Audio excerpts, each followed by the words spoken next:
Graças a Deus, meus irmãos, sejam bem-vindos. Espero que todos estejam na graça e na paz do Senhor, guardados e em paz, mesmo diante de toda a situação que nós estamos vivendo.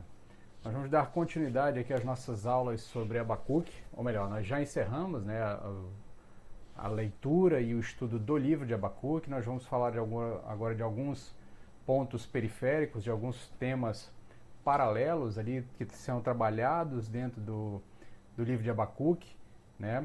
Mas nós vamos dar uma ênfase agora em algumas questões mais doutrinárias e um pouco mais que tocam em assuntos um pouco mais difíceis, né? Nós iríamos encerrar com essa aula, mas nós resolvemos acrescentar mais uma aula ainda, além da aula de hoje. Hoje nós vamos falar sobre a providência divina, ou melhor, nós vamos acrescentar mais duas aulas, na verdade.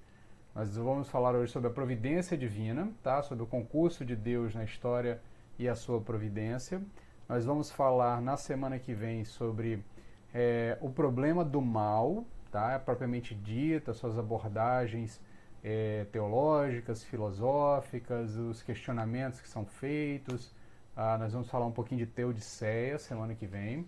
E dentro da semana que vem nós falaremos sobre Teodiceia. Nós vamos ainda tocar em uma opção ao problema do mal, uma forma de lidar com o problema do mal. Nós vamos trazer uma proposta interessante aqui, sobre a proposta do lamento, tá?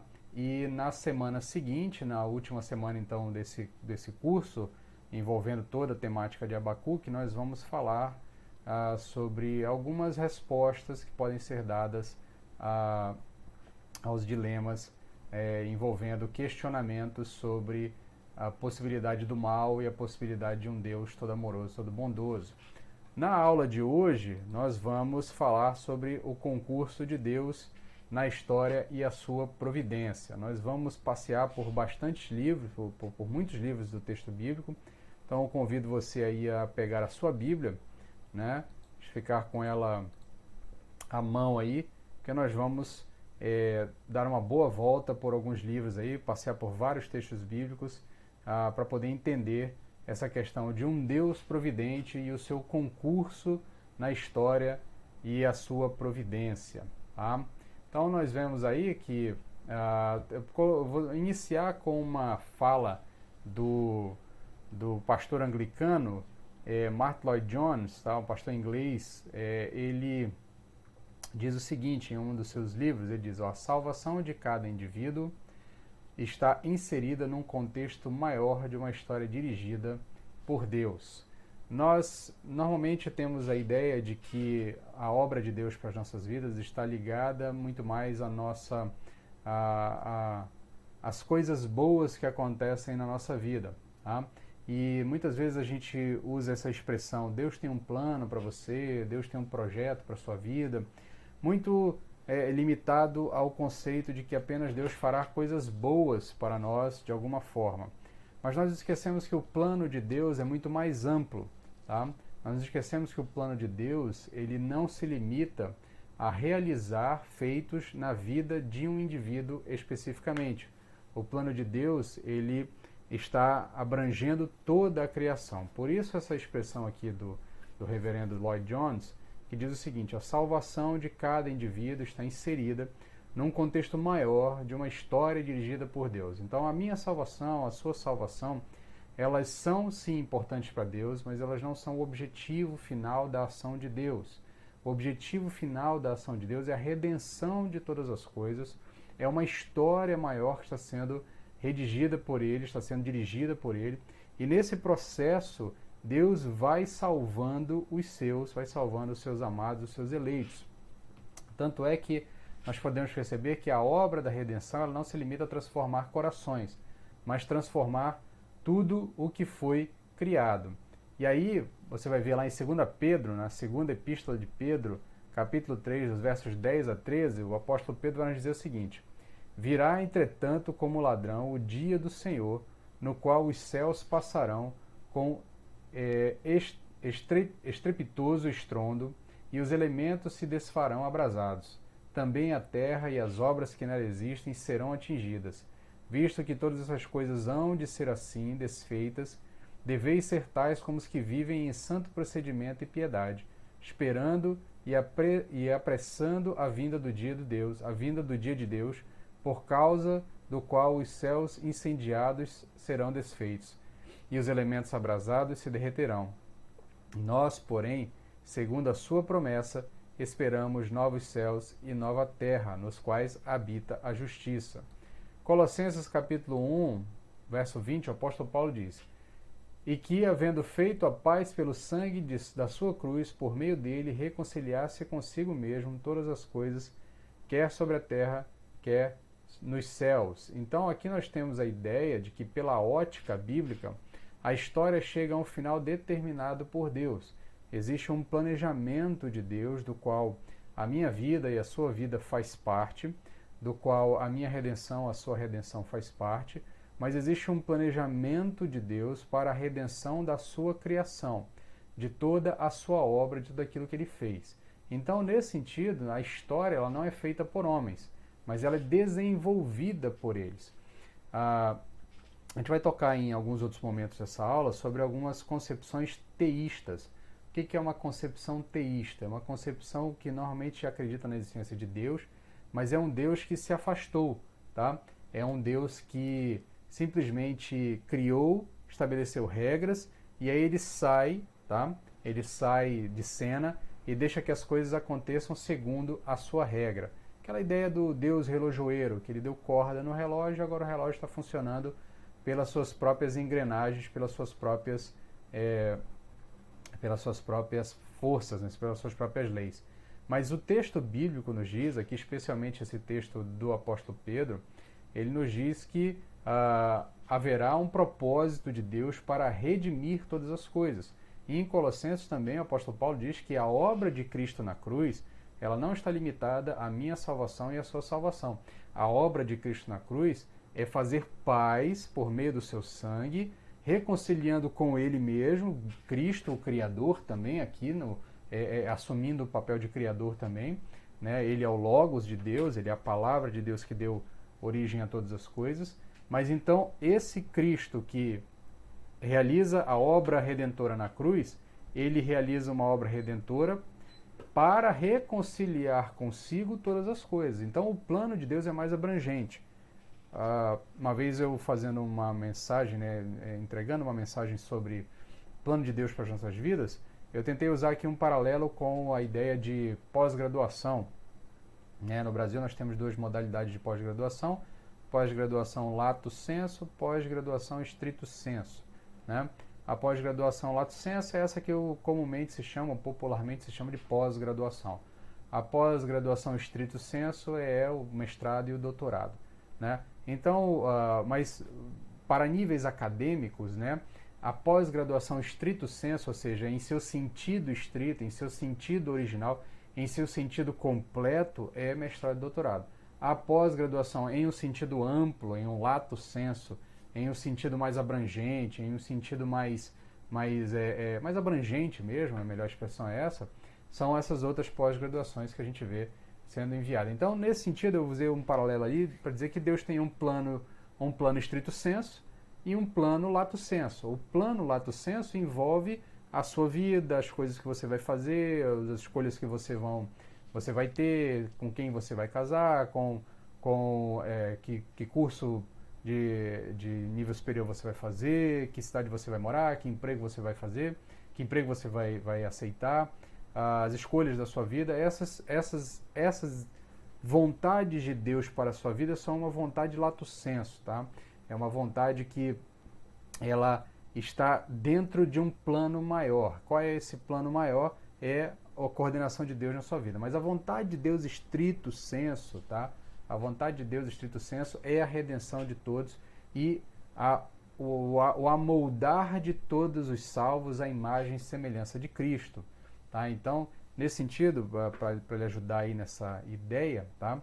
Nós temos que entender que a história não é feita por homens, mas ela é desenvolvida por homens, e esse desenvolvimento por homens, ele não é alheio a uma participação de Deus. Por isso, neste contexto, até os livres atos dos homens sejam bons ou sejam maus, concorrem para um fim desejado por Deus. E aqui nós vamos começar a entrar no nosso tema de hoje, que é a providência divina. E ele realmente é um tema bastante complexo, bastante que demanda um pouquinho de paciência para entender e talvez nos choque em alguns momentos, mas se nós entendemos que Deus é um autor da história, tá? Que ele é soberano, que ele é providente, que ele escreveu a história, nós precisamos entender que até os nossos atos livres, sejam bons ou sejam maus, eles não acontecem alheios à vontade de Deus, eles não acontecem à revelia da vontade de Deus, eles acontecem e concorrem para um fim desejado por Deus. Tá? Nós estamos falando então da providência divina ou da sua soberana vontade, da soberana vontade divina. O texto de Isaías 46, capítulo 9, Isaías capítulo 46, do verso 9 a 11, diz o seguinte: Lembrai-vos das coisas passadas da antiguidade, que eu sou Deus e não há outro, eu sou Deus e não há outro semelhante a mim, que desde o princípio anuncio o que há de acontecer e desde a antiguidade as coisas que ainda não sucederam, que digo, o meu conselho permanecerá de pé, farei toda a minha vontade, que chamo a ave de rapina desde o oriente e de uma terra longínqua ao homem do meu conselho. Eu o disse, eu também o cumprirei. Tomei este propósito, também o executarei. Então nós vemos aqui pela palavra do profeta, né, a palavra de Deus dada ao profeta, que Deus se apresenta como alguém que não depende da vontade de outros ou da cooperação de outros para que a sua vontade seja feita. Nesse sentido aqui, eu preciso explicar para você, talvez se você já acompanha nossas EBDs presencialmente, né, enquanto nós podíamos estar reunidos presencialmente, você já conhece essa expressão. Mas você que está nos acompanhando aqui pela primeira vez, via internet, talvez você não conheça. Nesse sentido, nós precisamos entender que há dois tipos de forma de perceber a relação de Deus com o homem. Há a forma de nós entendermos pelo monergismo e há a forma de entendermos pelo sinergismo. Embora essas duas expressões sejam muito associadas à questão da salvação, tá? A ação de Deus na salvação do homem, tá? Mas elas se aplicam também à relação geral de Deus com a história, a relação geral de Deus com o decurso da história como um todo.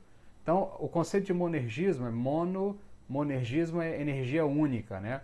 Então, monergismo, quando a gente usa essa expressão, a gente quer dizer que Deus, ele não depende da vontade de outras pessoas para que a sua vontade seja realizada. Deus age monergisticamente para que os fins cheguem aos seus propósitos, aos propósitos de Deus. Para que todas as coisas concorram para o fim do seu propósito, Deus age de maneira monergista. Há uma outra concepção que diz que Deus age de maneira sinergista. Sinergista, então, seriam duas forças, né? A ideia de forças em conjunto, sinérgicas, trabalhando juntas. A ideia, então, aqui é que Deus realiza uma parte da obra e ele aguarda que o homem realize outra parte da obra, outra parte desse processo, desse projeto, né? Nós entendemos e defendemos que a Bíblia nos apresenta um Deus que age de maneira monergística, tá? Deus não age de maneira sinergística, Deus não depende de outros para que a sua vontade seja feita. O texto de Isaías 46 nos parece defender isso da própria boca de Deus, né, dizendo que ele é aquele que não há outro igual, é aquele que desde o princípio anuncia o que há de acontecer e desde a antiguidade as coisas que ainda não sucederam, aquele que diz que o meu conselho permanecerá de pé, ou seja, a minha vontade permanecerá de pé, farei toda a minha vontade, eu que chamo a ave de rapina desde o oriente e de uma terra longínqua, o homem do meu conselho, eu o disse, eu também o cumprirei, tomei este propósito, também o executarei. Então, ou seja, Deus diz, eu proponho que seja feita tal coisa, decreto que seja feita tal coisa acontecerá. Eu desejo que as coisas aconteçam assim, tal coisa acontecerá da forma como Deus então deseja. Então, nesse sentido, nós vamos perceber, ainda introduzindo esse assunto, tá, que a maioria dos cristãos, eles não têm dificuldades em afirmar essa soberania de Deus, tá? É muito difícil você perceber alguém que rejeita a soberania de Deus quando você fala de uma maneira mais ampla, tá? O grande problema aqui, ou melhor, afirmar o cuidado de Deus com os seus filhos e servos é sempre algo muito fácil, tá? Então nós temos aqui alguns textos bastante conhecidos, Atos 17, 25, 28, Colossenses 1, 17, Efésios 1, 11, que são textos que falam desse cuidar de Deus com os seus servos, o cuidar de Deus com os seus filhos, tá?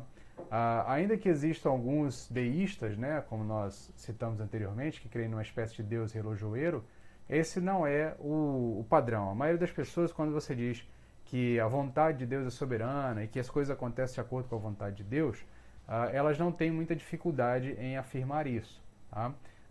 Especialmente quando essa vontade de Deus se traduz em ações positivas para os seus servos, para os seus filhos. Inclusive, o texto lá de Romanos 8, 28, todas as coisas cooperam para o bem daqueles que amam ao Senhor, é muito mal utilizado nesse sentido. A gente vai voltar a esse texto lá no finalzinho da aula, no encerramento da aula, mas na verdade a gente vai voltar a esse texto em dois momentos dessa aula, mas a compreensão geral das pessoas é que Deus, de certa forma, está sempre armando o cenário para facilitar a vida dos seus servos, ou para melhorar a vida dos seus servos. Então, nesse sentido, a gente costuma dizer, não, que Deus é soberano, e aí usam algumas expressões equivocadas, usando o próprio texto de Romanos 8, 28, porque Deus me fez perder o emprego para me dar um emprego melhor, ou então eu bati o carro porque alguma coisa boa ia acontecer comigo. Sempre essa sensação de compensação. Uma coisa ruim precisa ser compensada com uma coisa boa. Mas não nos parece ser isso que o texto bíblico fala de Deus. O difícil mesmo aqui é falar, é fácil falar de Deus soberano quando é para o nosso bem. Mas o difícil mesmo é quando nós falamos de catástrofes mundiais e da maldade e de maldades humanas, tá? Se nós entendemos que todas as coisas, tá, estão determinadas por Deus, pela sua soberania, para que se chegue a um propósito final que Ele mesmo havia determinado, como o texto de Isaías nos diz, tá? Ele no finalzinho do texto lá do profeta Isaías, ele diz, olha, o meu propósito é esse, o meu conselho é esse, ele permanecerá de pé. Eu determinei isso e isso irá acontecer. Então, nesse processo, nós temos uma dificuldade de perceber como as coisas ruins concorrem para a vontade de Deus. Como as coisas que são negativas para nós concorrem para a vontade de Deus. Nós temos dificuldades em relacionar a soberania de Deus e a liberdade humana em relação a essa questão, especialmente dos atos maus, dos atos ruins e das coisas catastróficas que acontecem conosco ao longo da vida. Nós falamos de soberania, tá? Mas nós limitamos a vontade do Deus soberano, nós limitamos a vontade do soberano. Então, nesse sentido, nós temos dificuldade em entender que todas as coisas, tá? Todas as coisas, todos os atos livres dos homens concorrem, em certa maneira, para a vontade de Deus ser realizada. Sejam atos bons, sejam atos ruins. Eles concorrem de alguma maneira que nós vamos tentar lançar alguma luz ao longo da aula de hoje, mas reconheço que existe aqui um elemento de mistério, e quando eu digo elemento de mistério, eu não estou usando isso como muleta, como rota de escape, tá? Dizendo é mistério, então não tem explicação. Tá? Quando nós, dentro da teologia mais ortodoxa, da teologia mais sadia, falamos de mistério, nós falamos de coisas que nós não entendemos por completo, mas podemos entender, ainda que sejam alguns vislumbres, e nos reconhecer diante de coisas que nós precisamos de mais luz. Talvez não tenhamos essa luz agora, talvez só tenhamos essa luz um pouco mais para frente. E aqui, quando eu digo um pouco mais de luz, é um pouco mais de compreensão disso. Tá? No final, eu vou usar um exemplo da teoria do tapeceiro, né, para que você entenda melhor essas aplicações. Mas a ideia aqui, quando a gente usa a expressão mistério, é que não é usar uma espécie de muleta, simplesmente dizer isso é mistério, então aceita porque é mistério, não é isso. A ideia de falar de mistério é que são coisas que são difíceis de compreender e são coisas que talvez nós não consigamos a luz completa para entender, mas alguma coisa nós vamos compreender. Nós vamos ver ao longo da aula de hoje que muitas passagens bíblicas nos dão essa compreensão de que a vontade dos homens, seja boa ou seja mal, a ação positiva dos homens ou a ação negativa dos homens, elas concorrem para que a vontade de Deus seja realizada. E aqui não é uma concorrência sinergística, porque no fim das contas Deus é a causa primária disso tudo, como também é a causa última. Eu vou explicar um pouquinho melhor isso daqui a pouco nos próximos slides. Mas nesse sentido, então, nós precisamos entender o concurso divino na história, a ação de Deus na história. E aqui a primeira coisa que eu preciso que você entenda é o uso dessa expressão, concurso, tá? Nós não estamos admitindo a expressão Deus faz a parte dele e o homem faz a sua parte, a ideia de sinergismo, como eu já havia comentado anteriormente. Não é isso que nós estamos defendendo. O que nós estamos defendendo, quando nós falamos de concurso, nós estamos considerando a doutrina clássica da providência divina, que trata Deus como a causa primária e o homem como causa secundária. Tá? É difícil? Tudo bem. Parece complicado? Eu vou tentar elucidar para você com um pouquinho de calma. Então eu peço que você tenha paciência. Se você tiver alguma dificuldade, volta o vídeo, assiste com calma de novo, anota. E se você tiver dúvidas, tá? Aqui um parênteses rapidamente, tiver dúvidas, faça contato conosco, deixe as suas perguntas nos comentários, mande um e-mail para ibopvh@gmail.com ou vulmarjunior@gmail.com, que eu vou, na medida do possível, na medida do que a gente tem capacidade, fazer o possível para elucidar a sua dúvida. Mas quando nós falamos de concurso, nós estamos dizendo que Deus é a causa primária de todas as coisas. Deus é a causa primária ou causa última, a expressão são sinônimas, tá? Causa última porque é na ideia de que todas as coisas, no fim das contas, são causadas por Deus, tá? Ou a causa, Deus é a causa primária de todas as coisas. O homem, então, seria essa causa secundária. Deus é o causador logicamente anterior. Então, 1 Coríntios 12, 6. O que o texto nos diz? 1 Coríntios 12, 6 e Filipenses 2, 13. O texto nos diz: e há diversidade nas realizações, mas o mesmo Deus é quem opera tudo em todos. 1 Coríntios 12, 6. Filipenses 2, 13. Porque Deus é quem efetua em vós tanto o querer como o realizar, segundo a sua boa vontade. Então, ou seja, Deus é o causador logicamente anterior, ou seja, as coisas se realizam, acontecem, existem, porque Deus deu origem a todas as coisas. Tá? Deus é o causador lógico anterior. O texto de 1 Coríntios nos fala bem isso. Há uma diversidade de realizações, mas é o mesmo Deus que opera tudo em todos. Da mesma forma, o apóstolo Paulo também, em Filipenses, capítulo 2, verso 13, vai dizer que Deus é quem efetua em vós, efetua em nós, tanto o querer como o realizar. Tá? Nós usamos, às vezes, essa expressão sempre pensando em coisas positivas, mas o texto original, tá? O texto de Filipenses e o texto de 1 Coríntios não faz distinção. O apóstolo Paulo está dizendo que Deus realiza em nós tanto o querer como o realizar. Por isso é causa primária, ou seja, Deus é a causa primária. Mas a atuação de ambas as partes é simultânea. Complicou? Eu sei que complicou. A gente vai tentar desenrolar isso ao longo da nossa explanação. Então, nesse sentido, a ação de Deus tanto precede, em ordem lógica e casual, quanto concorre com a ação dos homens. Ela é tanto anterior, porque é a primeira causa que sustenta a segunda causa, quanto simultânea. Ou seja, a vontade de Deus ela é tanto primária quanto simultânea. Deus tanto age antes das coisas acontecerem, antes da vontade do homem ser realizada, quanto Deus age enquanto a vontade do homem está sendo realizada. Tá? Nesse sentido, Deus move os homens e as ações, tanto boas quanto más, de tal forma, tá? De tal forma que ele trabalha dentro do coração de cada criatura. De tal forma que a mesma ação é dita ter sido feita por Deus e pela criatura. ele os incita a agir de forma natural, isto é, sem privar os homens da sua vontade de decisão. Não há força externa que coaja o homem a decidir por algo. Então, nesse ponto, o que nós percebemos aqui? Que então surge a partir dessa compreensão, dessa explicação que eu estou dando, normalmente vai surgir a dúvida. Então, o homem não tem liberdade? O homem é uma mera marionete? Não, na verdade, o homem ele é livre, o homem faz escolhas, o homem toma suas decisões segundo a sua natureza. Nós não vamos entrar aqui na discussão sobre livre-arbítrio, sobre a liberdade de escolha do homem, tá?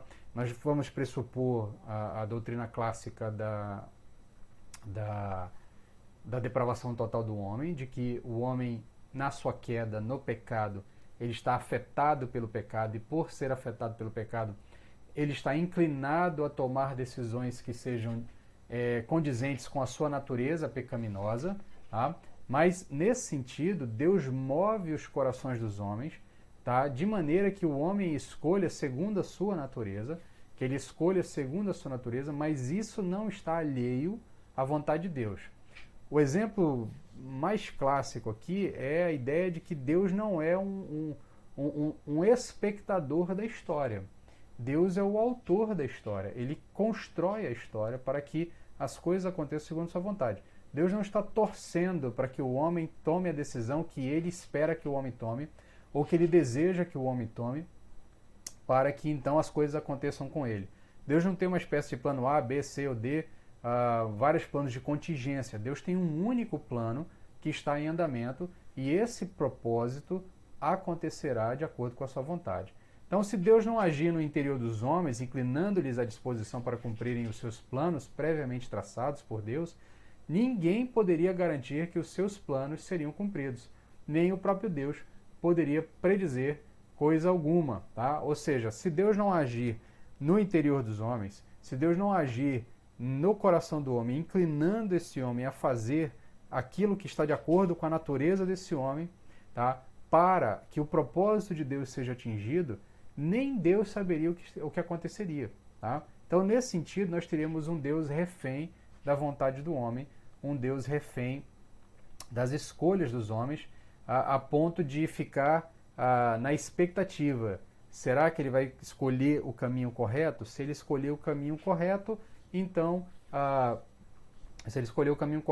o meu plano pode dar continuidade. Mas se ele escolher outro caminho, eu tenho que ter um plano B para poder corrigir as escolhas dele. Não é esse o Deus que é apresentado no texto bíblico, tá? Então, respondendo a essa pergunta que na maioria das vezes surge quando a gente trata dessa questão do concurso divino na história e da providência de Deus para todas as coisas, sobre a questão da liberdade do homem, tá?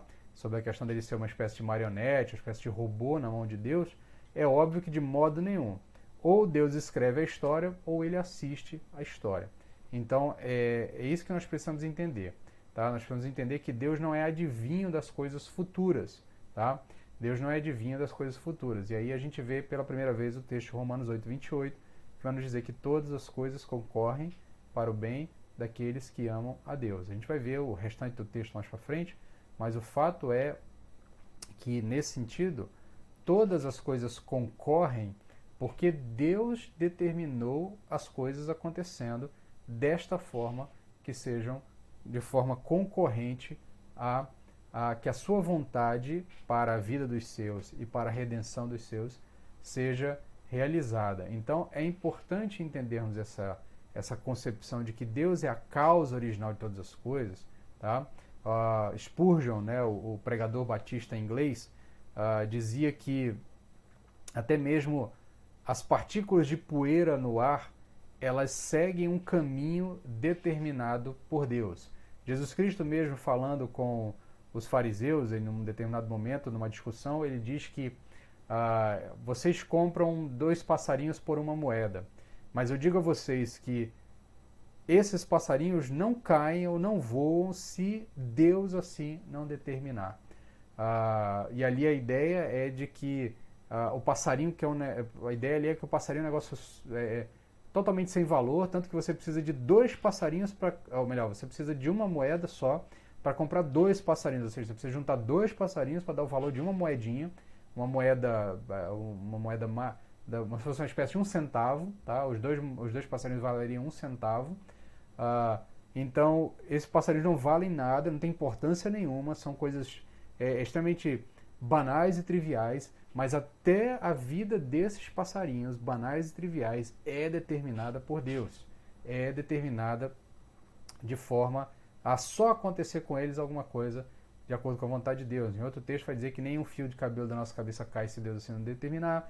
Também o apóstolo Tiago vai dizer que nós não devemos dizer que hoje nós sairemos daqui, iremos até outra cidade, faremos negócio. Nós devemos dizer, se Deus quiser, nós faremos isso. Tá? Mas o ponto aqui é percebermos que Deus não é adivinho de coisas futuras. Deus não fica aqui pensando, será que ele vai fazer assim ou ele vai fazer assado? Eu acho que ele tem mais propensão a fazer assim, então vou ajudá-lo, vou escrever um plano de acordo com essa vontade. Não funciona assim, tá? Deus não tem planos de contingência. Deus não é uma inteligência artificial que vai reformulando a história a partir das nossas decisões. A história está escrita por Deus, do começo ao fim. Tá? O desafio é entender como, dentro desse planejamento já determinado por Deus, nós ainda mantemos a nossa liberdade. Por isso a gente defende a ideia de que Deus é a causa logicamente anterior, ele é a causa primária, mas a atuação de ambas as partes é simultânea. A ação de Deus tanto precede, em ordem lógica e casual, quanto concorre com a ação dos homens. Ela é tanto anterior, porque é a primeira causa, que sustenta a segunda, quanto simultânea. Tá? Dando continuidade aqui, como nós já dissemos, nós não temos problemas com a concorrência para as coisas boas. Tá? Então, quando acontece fatos do tipo, você perde um voo, e aí depois você perde um voo por um atraso, alguma coisa nesse sentido, um cancelamento da empresa, e aí você ganha uma acomodação num voo melhor, mais curto, numa ala mais confortável do voo, e aí você diz, todas as coisas concorrem para o bem do Senhor. Ou então coisas do tipo, você bate o carro e aí dá perda total, e aí a seguradora paga lá o prêmio total do carro e paga mais caro do que o seu carro valia, né? Por causa do estado talvez já deteriorado do seu carro, e você diz que todas as coisas cooperam para o bem daqueles que amam o Senhor. Tá? O concurso divino para o nosso favor, para o nosso bem, isso não é problema para nós. Nosso problema maior é entender o concurso divino em relação às coisas más, tá? Em relação às coisas difíceis. E esse é o dilema. Tá? O nosso dilema se dá pela concorrência divina nas ações ruins. Esse era o dilema de Abacuque, o dilema que nós estudamos ao longo das últimas 4 ou 5 semanas. Nós estávamos conhecendo a história de Abacuque. Porque qual é a dificuldade de Abacuque?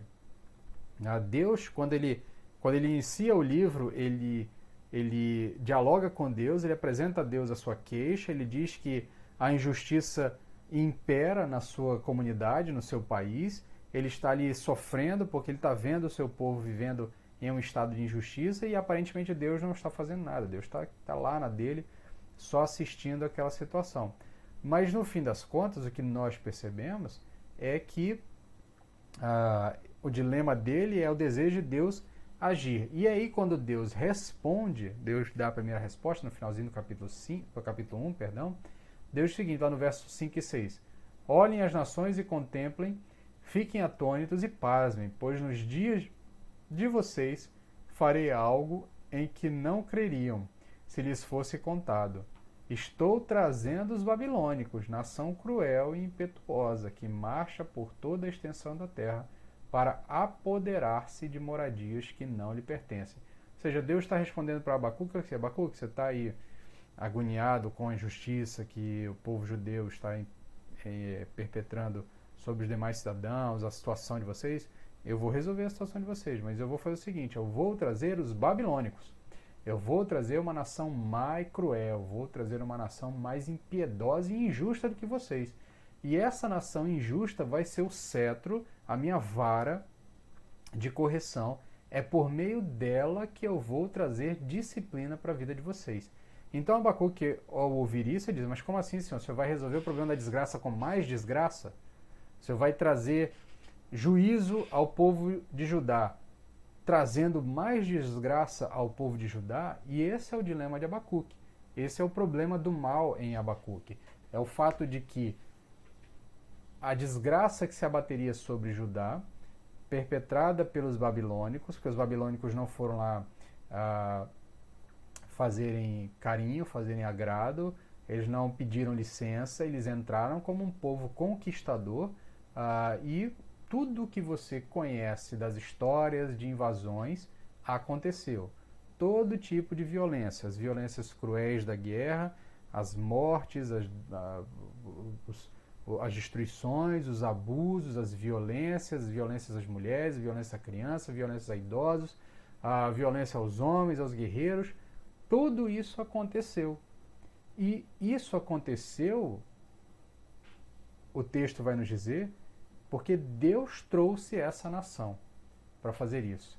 E esse é o problema, esse é o dilema, esse é o ponto crucial e a dificuldade de entendermos. É esse Deus que concorre, inclusive, nas ações ruins. Veja aqui Lamentações 3, capítulo 38. O texto de Lamentações de Jeremias vai dizer: acaso não procede do Altíssimo tanto o mal como o bem? Amós 3,6. Tocar-se-á a trombeta na cidade sem que o povo se estremeça? Sucederá algum mal à cidade sem que o Senhor o tenha feito?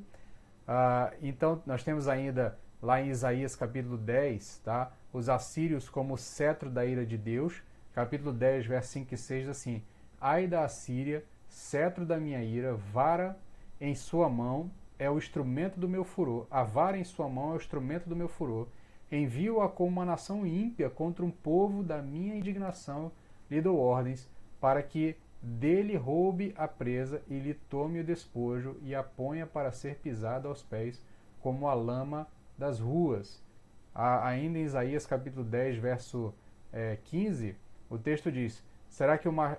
Perdão, ainda não, esse texto é um pouquinho para frente, mas o ponto aqui é que Deus está dizendo que a Assíria é o cetro da sua ira. Tá? Então, versos 5 e 6, Deus declara os assírios como instrumento do seu furor.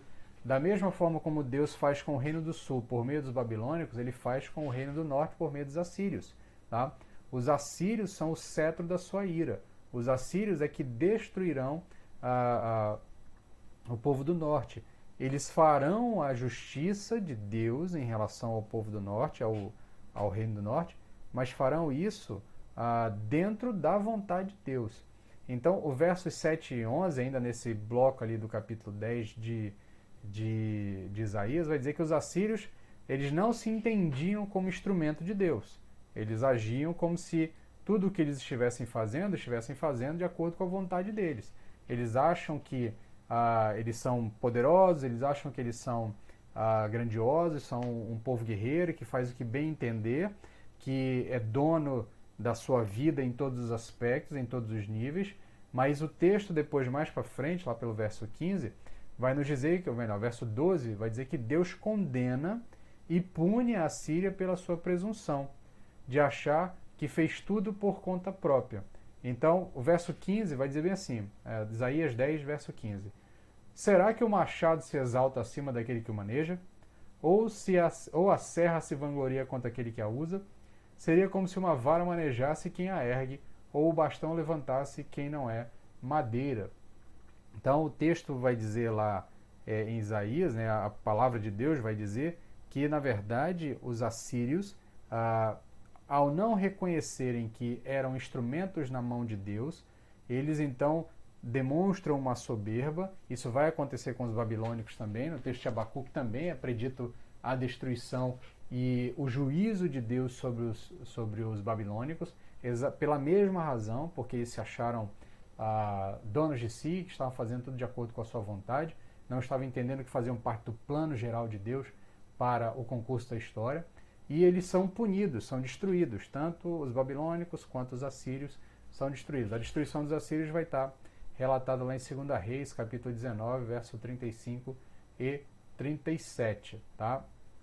Então, Nesse sentido, né, o verso 15 vai falar, será que o machado se exalta acima de quem segura o cabo? Né? A ideia de que Deus, na verdade, é quem move o machado. É Deus quem move a serra. O machado não faz a sua vontade. Ele é movido a fazer aquilo para o qual ele é construído. É o machado que corta? É o machado que destrói? Sim, mas o machado tem que ser manejado. A vontade, na verdade, é de quem maneja o machado. Né? A imagem até é pitoresca, parece até um quanto cartunesca, mas você nunca vai ver aí um machado andando aí, correndo de um lado para o outro, tentando cortar madeiras ou cortar pessoas. É necessário alguém manejando isso.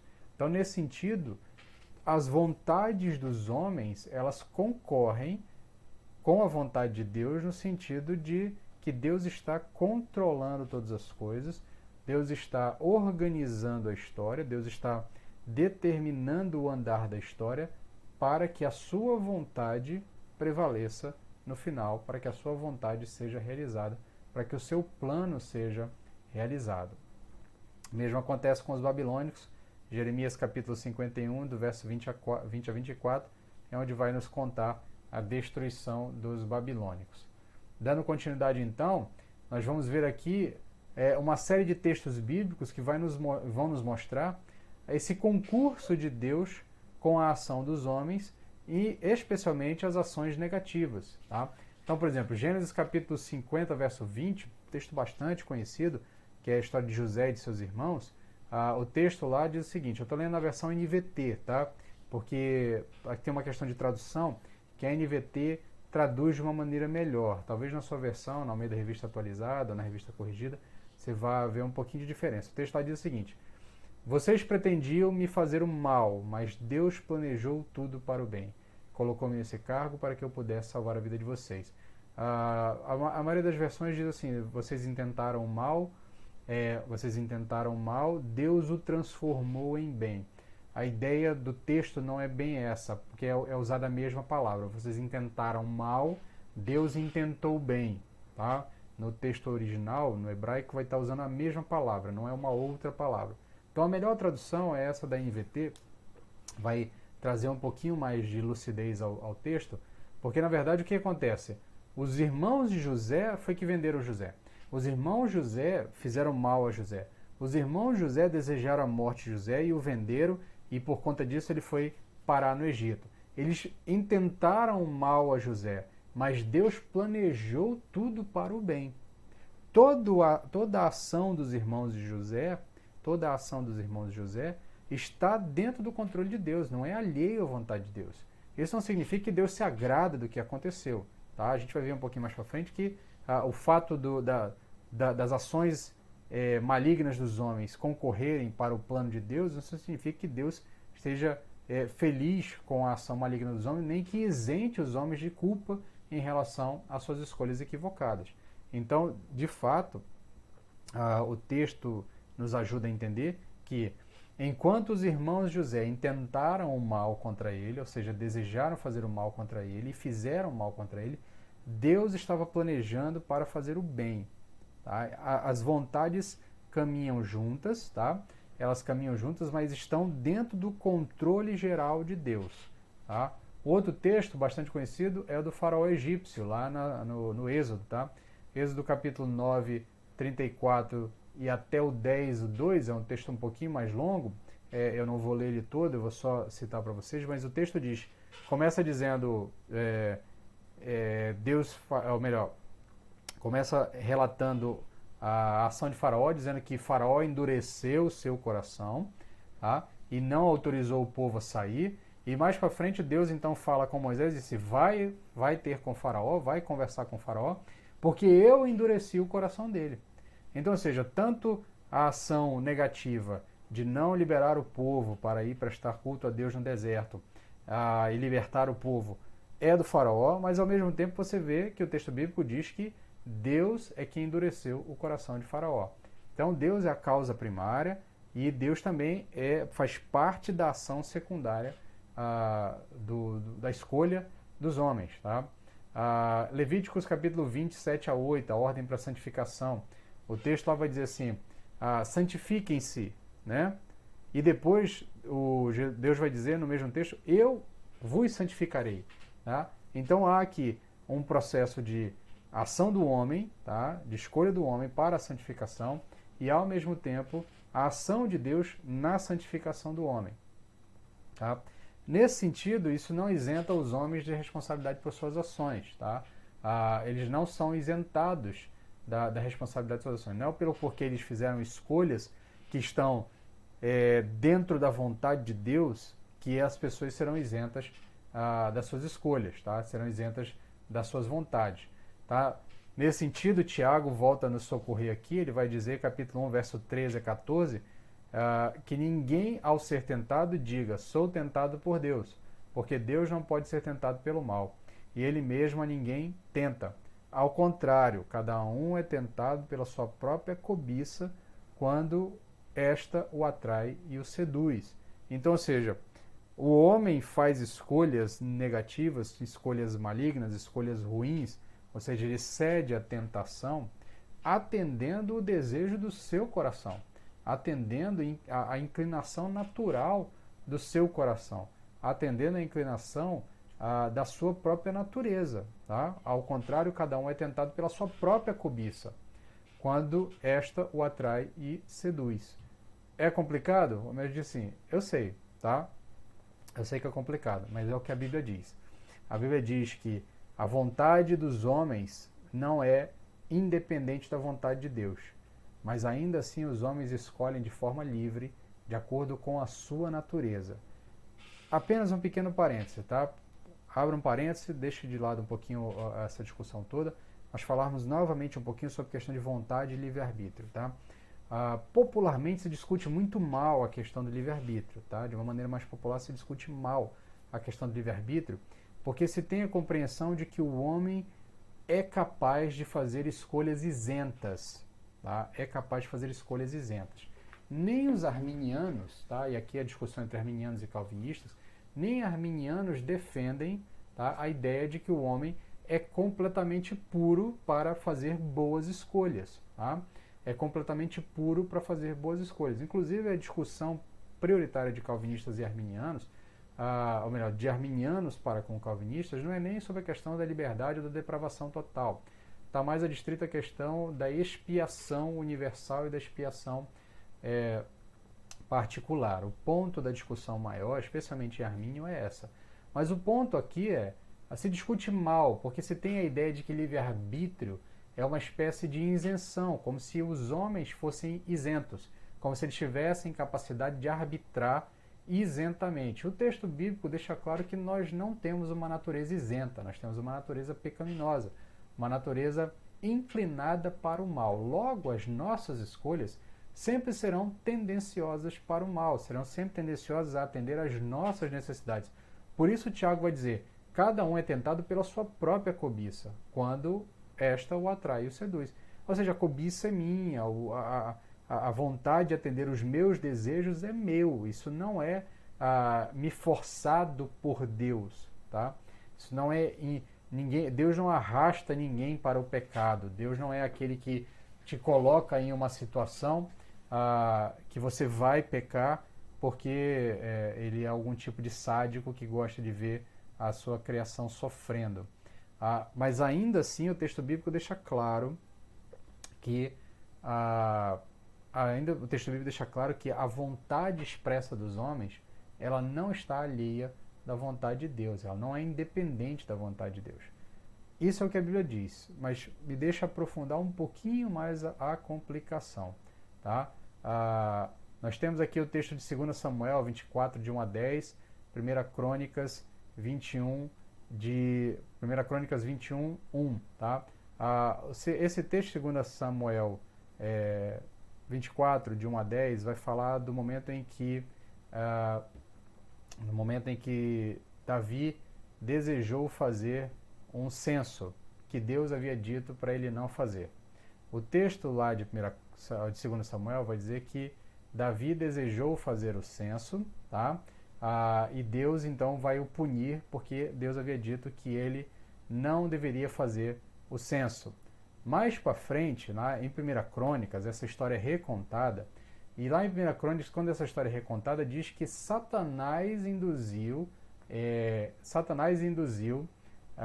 Davi a fazer esse censo e então desobedecer a Deus. Quem foi que fez Davi errar? Tá? Foi o próprio Davi ou foi Satanás? As duas coisas, tá?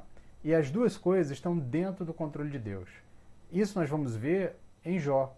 Jó, capítulo 1, 12, nós vamos ver o desenrolar da história e nós vamos perceber, dentro da história de Jó, que Jó, ele não sabe a razão das coisas que estão acontecendo com ele. Mas Deus determina que as coisas aconteçam a ele para, no fim das contas, transformar a vida de Jó. Deus está trabalhando Jó ao longo da jornada dele. Jó não sabe do pano de fundo, Jó não sabe da discussão entre Deus e Satanás, mas nesse processo, inclusive, Satanás é instrumento de Deus para fazer com que a vida de Jó fosse transformada e que no final Jó pudesse dizer: antes eu te conhecia de ouvir falar, mas agora os meus olhos te veem. Agora eu sei quem é o Senhor. E nesse processo há toda uma ação, uma sequência de eventos extremamente catastróficos na vida de Jó. Ele perde seus bens, ele perde seus filhos de maneira trágica, perde todos os filhos, ele perde a sua saúde, né? Ele perde uma série de coisas ao longo de todo esse processo, embora tenha sido restituído o seu patrimônio. E a ideia é que às vezes as pessoas fazem uma leitura equivocada: mas Deus restituiu os filhos de Jó. Deus não restituiu os filhos de Jó, Deus deu novos filhos a Jó. Aqueles filhos que morreram, morreram. E morreram dentro dessa história toda. Morreram dentro desse processo de Deus trabalhando na vida de Jó. Percebe como é complicado? Percebe como é desafiador entender que nada disso saiu do controle de Deus? É Deus quem autoriza Satanás a fazer todas aquelas coisas. É Deus que, dentro da sua soberana vontade, entende que este caminho é o caminho que deve ser deve ser seguido para que a sua vontade seja realizada no final de todas as coisas e que a sua glória seja apresentada a todos os homens. Nós olhamos a história de Jó e nós conhecemos o pano de fundo, nós conhecemos os bastidores. Jó termina a história sem receber nenhum tipo de resposta de Deus. Isso é uma das coisas mais instigantes do livro de Jó. Jó não recebe resposta de Deus. Deus nunca explicou para Jó: olha, Jó, eu queria trabalhar na sua vida.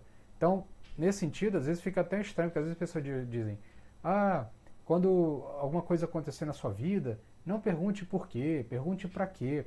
Jó não sabe nem por quê, nem para quê. Jó conclui, no final das contas, que ele não conhecia Deus. Tá? Que ele conhecia um Deus um pouco distante, ele conhecia Deus de ouvir falar. Ele diz: agora eu conheço Deus e sei que ele é soberano. Sei que a vontade dele impera sobre todas as coisas e que eu sou pó. Tá? E que eu sou pó diante dele.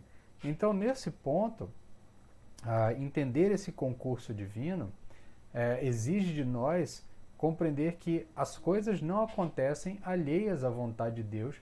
Deus não está assistindo a história, Deus está escrevendo a história. Tá? Então, qual é o propósito benéfico do concurso divino dentro da história? Tá? A Bíblia nos garante que todos os propósitos de Deus são puros, logo eles são benéficos, né? Então, ou seja, Deus não deseja o mal para nós. Deus não pode desejar o mal. Deus é puro, é santo. Os olhos, o próprio Abacuque, nas suas interjeições com Deus, ele vai dizer: olha, tu és santo, né? Teus olhos são puros. Como é que tu pode lidar com essa maldade toda?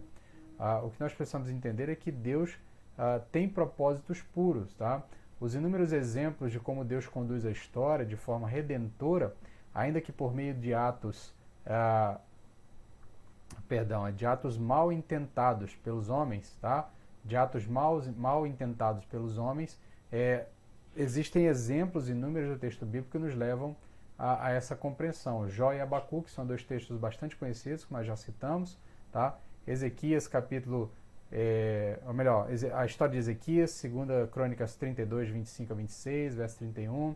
Nós temos ali a história de Pedro, tá? Capítulo lá em Marcos 14, 66 e 72, e João 21, de 15 a 17. Nós temos a história de José e seus irmãos, tá? Nós temos o sermão de Pentecostes, o apóstolo Pedro, Atos capítulo 2, verso 23, 4, depois ele repete ainda no capítulo 4, 27 a 28, na sua outra, o seu outro sermão, já no templo agora. Em todos esses textos nós vamos ver que há um concurso da vontade de Deus, ainda que no meio desse caminho haja ações malignas dos homens. O sermão do Pentecostes do apóstolo Pedro é bastante emblemático, porque o que ele diz lá? Ele diz para os judeus que estão ouvindo ele ali, né, para o povo, olha, o Nazareno, o Cristo enviado de Deus, que vocês mataram, tá? Que o mal que vocês intentaram contra ele estava dentro dos planos de Deus, havia sido pré-determinado por Deus. Inclusive a expressão que a maioria das traduções traz é essa, que havia sido pré-determinado por Deus, que aquele caminho é o caminho que os homens vão seguir, tá? E que nesse caminho o Filho, tá, de Deus haveria de sofrer na mão dos homens. Jesus Cristo, inclusive, ao longo de todo o caminho dos evangelhos, ele vai dizer, olha, importa que o Filho do Homem sofra na mão dos homens, ou seja, faz parte do plano de Deus.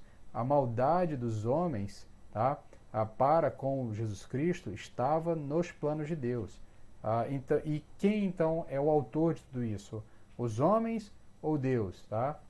Os homens não são isentos, eles escolheram fazer o mal. Eles escolheram matar a Jesus Cristo, eles escolheram eliminar o Cristo. Isso está fora da vontade de Deus? Não. Tá? E aqui não é uma questão de mera vontade permissiva, como se Deus simplesmente, não, eu permito que façam isso. Tá? Aqui é uma vontade decretiva de Deus, está dentro do plano de Deus. Está dentro do plano de Deus, porque esse é o caminho que ele havia determinado para a história do homem, a história dos homens. Outro exemplo, o endurecimento dos judeus para com os gentios, para que os gentios tivessem acesso ao Evangelho. O apóstolo Paulo lá em Romanos vai dizer que Deus endurece o coração dos judeus, tá? E os judeus também endurecem o seu coração para com a mensagem do Evangelho. E isso, tá, fazia parte do plano de Deus para que o Evangelho chegasse aos gentios. E o apóstolo Paulo, inclusive, louva a Deus por isso. E mais para frente, então, ele vai dizer ainda que por conta dessa ação, tá, o apóstolo Paulo, esperava que os judeus, então, tivessem ciúme dos gentios, porque agora os gentios tinham contato com Deus, um nível de contato que os judeus não tiveram. Mas o endurecimento dos judeus para o Evangelho, ele faz parte do plano de Deus para que o Evangelho chegasse até os gentios. Ainda a perseguição dos judeus aos cristãos, que forçou a saída da igreja de Jerusalém para que se cumprisse o seu propósito de levar o Evangelho até os confins da terra. Então, nós já acompanhamos esse trechinho da história de Atos, né, nas nossas pregações em Atos, mas o que acontece ali? A igreja recebe a ordem de Deus para permanecer em Jerusalém até que eles recebessem poder do alto, né, para serem testemunhas, e até que eles recebessem o Espírito Santo. Quando eles recebem o Espírito Santo, a igreja, ao invés de começar a se organizar, vamos agora nos espalhar pelo mundo inteiro para pregar o Evangelho, não, eles permanecem em Jerusalém. E aí o texto nos dá a entender que Deus envia perseguição para o seu povo, por meio dos judeus, para que a igreja se espalhasse e o Evangelho então chegasse até os confins da terra. Então, nesse processo, os judeus ali não são isentos das suas escolhas más. O apóstolo Paulo mesmo, ao longo de toda a sua história, vai demonstrar um profundo desgosto e tristeza no coração, lembrando de tudo o que ele fez, tá? De tudo o que ele fez. Ao mesmo tempo, quando Jesus fala com Ananias, que vai encontrar com Paulo quando ele está cego ali, que ele tem aquele encontro com Cristo na estrada de Damasco, Jesus diz a Ananias, olha, vai falar com ele, porque eu escolhi ele, tá, para ser um vaso de honra para mim, para os meus propósitos, para que ele seja instrumento para que a minha vontade seja realizada. Então, tanto Deus guia a história do apóstolo Paulo por meio das suas ações equivocadas e malignas, tá? Como depois as ações são de escolhas do próprio apóstolo Paulo. Ele não fez nada forçado. Ele escolheu fazer aquelas coisas. Então há um propósito benéfico nesse concurso divino para todas as coisas, tá? Contudo, o propósito benéfico não significa que no fim as coisas vão melhorar, tá? Nem sempre. E aí, o fato de cristãos sofrer uma perda não significa que ele receberá algo melhor, que é o que aqui eu vou chamar de efeito Jó, aquela ideia de que você perde para receber algo melhor. Isso não tem garantia bíblica, tá? Não há nenhum tipo de garantia bíblica de que isso aconteça, tá? O texto bíblico, inclusive no caso de Jó, Jó não teve seus filhos restituídos. Aqueles que morreram, morreram. A relação dele com aqueles filhos que morreram foi interrompida. Não será continuada. Novos filhos serão novas relações, mas nunca um filho substitui outro filho, tá? Um filho perdido. Então, nesse sentido, eu quero chamar a sua atenção para Romanos 8, de 28 a 39. Tá? O texto é bastante conhecido, eu quero que você leia ele com calma em casa, mas o texto clássico vai dizer que todas as coisas cooperam para o bem daqueles que amam a Deus, daqueles que são chamados segundo o seu propósito. E aí o texto vai dizer, porque aqueles que de antemão conheceu, a este também predestinou, a este elegeu, a este santificou, a este justificou, e aí vai dizendo, o texto então vai falando de uma ação pré de Deus na vida dos seus eleitos, dos seus amados, para que todas as coisas cooperassem para o bem deles, mas o propósito dessa cooperação é a redenção. O texto, especialmente ali verso 28 e 29, vai nos deixar claro que é a redenção do homem que é o propósito para que todas as coisas cooperem, tá? Para que nós sejamos feitos à imagem e semelhança de nosso Senhor Jesus Cristo. No meio de todo esse processo de transformação, o que nos é garantido é que não haverá acusação contra nós, pois estamos justificados diante de Deus por meio de Cristo Jesus. Em meio aos problemas e lutas, somos mais do que vencedores, mais para frente o texto vai falar isso. Diante de todas essas coisas, somos mais do que vencedores, pois o nosso prêmio é a redenção em Cristo Jesus, é isso que nos torna mais do que vencedores. Não é que nós conseguimos vencer todas as causas da vida, todos os problemas da vida, porque nós somos mais do que vencedores, essa coisa meio triunfalista que alguns segmentos evangélicos gostam de frisar, não é isso que o texto fala. O que o texto nos diz é que o que nos torna mais do que vencedores é que nós já somos redimidos em Cristo Jesus. Tá? E, no fim das contas, o que o texto nos garante é que nada nos separará do amor de Deus, pois esse amor de Deus está em Cristo Jesus, o nosso Redentor. Então, o que eu quero aplicar aqui de maneira mais pastoral à sua vida, no fim das contas? Ainda que o mal se abata sobre a sua vida, ainda que você enfrente situações dolorosas, de perda, de tristeza, de situações catastróficas, ainda que esse mal seja perpetrado pelos homens, seja perpetrado pelas circunstâncias, ainda que você seja vítima de catástrofe, vítima do mal intentado pelas pessoas, nada disso está alheio ao fato de que Deus está no controle de todas as coisas. Deus continua no controle de todas as coisas. E o que lhe é garantido é que todas essas coisas, inclusive as experiências ruins, inclusive as experiências frustrantes, inclusive as experiências tristes, elas cooperam para o nosso bem. E o bem que o texto bíblico fala é cooperar para sermos moldados à imagem e semelhança de Jesus. E culminando para a nossa redenção. Todas as coisas cooperam para a nossa redenção. Todas as coisas cooperam para sermos moldados à imagem e semelhança de nosso Senhor Jesus Cristo. Quero deixar com você aqui uma dica, tá? De uma música para que você ouça. Existe uma música chamada O Tapeceiro, de um compositor e cantor chamado Stênio Márcios, mas ela também é tocada e cantada pelo artista cristão João Alexandre. Eu vou deixar o link da música na descrição para que você assista com calma depois, mas a história fala ali, e aí eu disse para você que eu traria o paradigma do tapeceiro, porque você talvez não saiba, mas o tapeceiro trabalha pelo verso, né, da peça de tapeçaria. E do verso nós não conseguimos ver a obra final, nós não entendemos muito bem qual é o desenho que está sendo construído ali. Mas o tapeceiro sabe o desenho que está sendo feito. A sua experiência, a sua expertise, a sua capacidade, o seu domínio da ferramenta, o seu domínio da situação, lhe dá o controle sobre o que está acontecendo. E aí na música, lá no refrão, vai dizer bem assim, né, que o tapeceiro, que quando nós olhamos pelo lado avesso, a gente nem imagina o desfecho, né? Mas que no fim das contas, tudo se explica, tudo se encaixa, tudo coopera para o meu bem.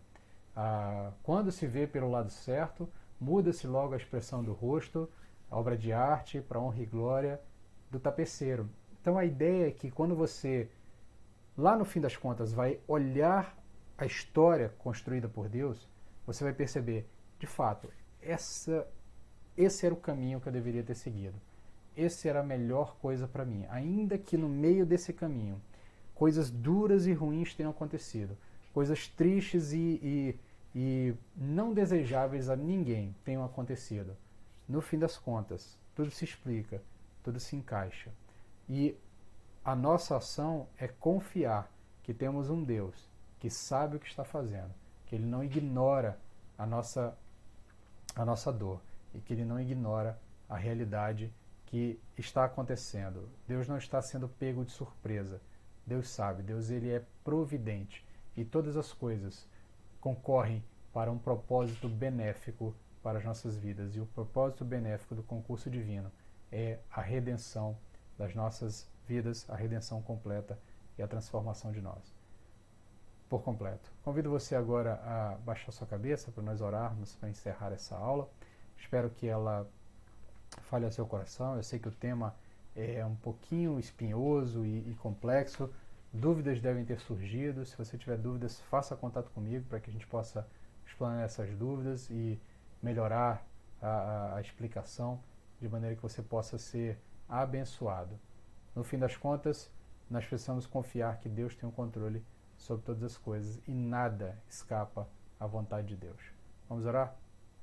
Senhor, dá-nos graça, Pai, dá-nos misericórdia e ajuda-nos a confiar na Tua providência, na Tua provisão, num Deus que não é mero espectador da história, mas um Deus que é o escritor da história.